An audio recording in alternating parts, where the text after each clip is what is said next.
So yun mga bossing, no? Ito na yung update natin, no?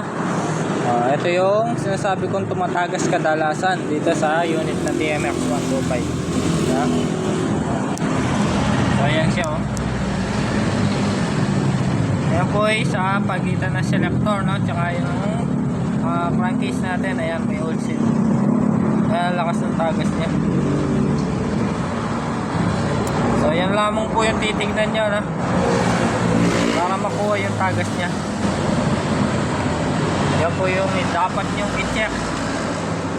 Oil seal sa selector.